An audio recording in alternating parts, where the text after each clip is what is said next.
हो सकता है 2 से 3 बड़े शहरों में इतलात के मुताबिक इलेक्शन मुलतवी भी हो सकते हैं। लेकिन इससे भी बड़ी एक खबर दे दूं, खबर ये भी चल रही है, कुछ जराए ये भी कह रहे हैं किसी को वजीर आजम का उम्मीदवार नामजद किया गया तो लाहौर से एक बड़ा नाम उसमें शामिल होगा। अहम तरीन खबर यह है कि तहरीक इंसाफ ने सलमान अकरम राजा का, कि आपको मैं खबर ब्रेक कर रहा हूं, एक केपीके से बड़ा नाम शामिल होगा। एक अहम तरीन चीज जिसे सामने रखा जा रहा है वो ये है कि किस पोलिंग स्टेशन से ये पाकिस्तान की तारीख में पहली दफा ऐसा होगा कि ऐसा इंसान इलेक्शन जीतेगा जिस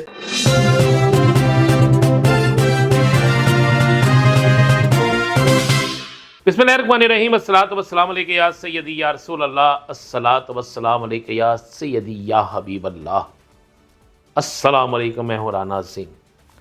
इलेक्शन का दंगल शुरू होने में चंद घंटे बाकी रह गए। अब हम दिनों की बात नहीं करेंगे बल्कि घंटों की बात करेंगे।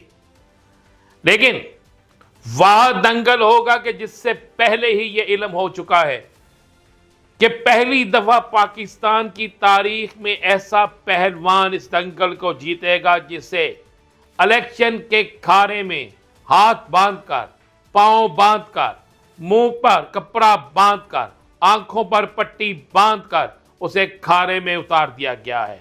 और उसके मुकाबिल सिर्फ खिलाड़ी या पहलवान नहीं बल्कि रेफरी, अंपायर सब उसके साथ हैं।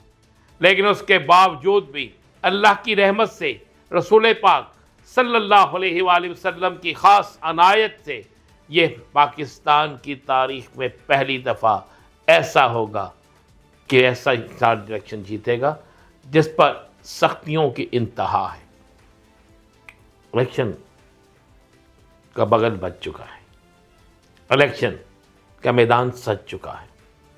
खबर आपको दे रहा हूं, अहम तरीन खबर यह है कि तहरीक इंसाफ ने अपनी तैयारी मुकम्मल कर ली है। तहरीक इंसाफ की इस मुकम्मल की गई तैयारी में एक बड़ी अहम तरीन चीज जो सामने आई है, एक अहम तरीन चीज जिसे सामने रखा जा रहा है वो ये है कि किस पोलिंग स्टेशन से रिजल्ट रोकने की कोशिश की जाएगी, किस पोलिंग स्टेशन से जबरदस्ती फार्म 45 पर साइन करवाए जाएंगे। ये सारी चीजें बड़े गौर से देखें।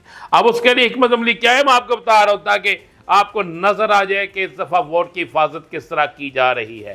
तहरीक इंसाफ के लोग हर पोलिंग स्टेशन के बाहर बाकायदा अपने कैमरे नस्ब करेंगे। उनके लोग अपने कैमरे पकड़कर खड़े होंगे ताकि पता चले कितना वोटर सुबह से लेकर पोलिंग खत्म होने तक दाखिल हुआ। और उसके बाद ऐसा ना हो कि 400 लोग जाएं तो 600 का रिजल्ट आ जाए, 600 लोग जाएं तो 800 का रिजल्ट आ जाए। सारी चीजें देखी जा रही हैं और साथ में एक एक मिनट की, एक एक लम्हे की। और उसके बाद सबसे बढ़कर पोलिंग खत्म होते ही हर पोलिंग के बाहर सियासी जमातों के कारकुन रिजल्ट लेने के लिए मौजूद होंगे।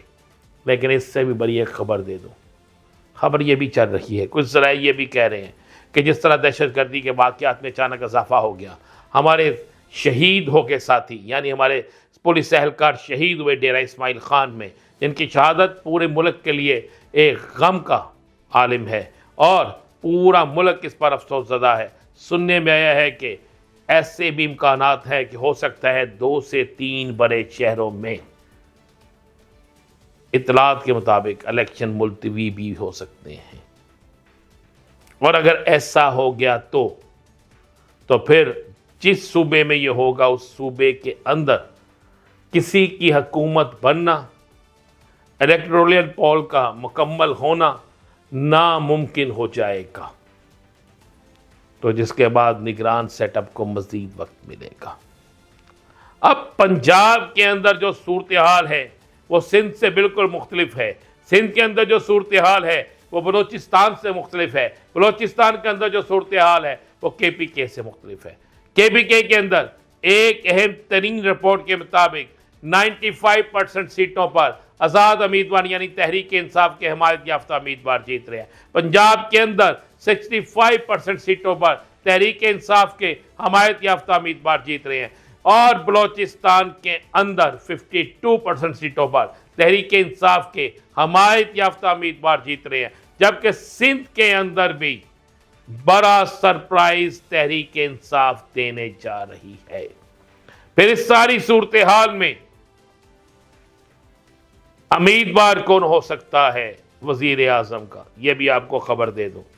अगर आजाद उम्मीदवार के तौर पर किसी को वजीर आजम का उम्मीदवार नामजद किया गया तो लाहौर से एक बड़ा नाम उसमें शामिल होगा, सलमान अकरम राजा का। यह आपको मैं खबर ब्रेक कर रहा हूं। एक केपीके से बड़ा नाम शामिल होगा। इन दोनों सूबों में से एक एक नाम रखा जाएगा, फिर उस नाम की बुनियाद पर राय ली जाएगी और राय लेने के बाद फिर फैसला किया जाएगा। मजीद क्या होगा इंतजार कीजिए, क्योंकि अब तो हर घंटे बाद सूरत हाल बदलेगी और नई खबर आएगी। इजाजत दीजिए, अल्लाह हाफ़िज़।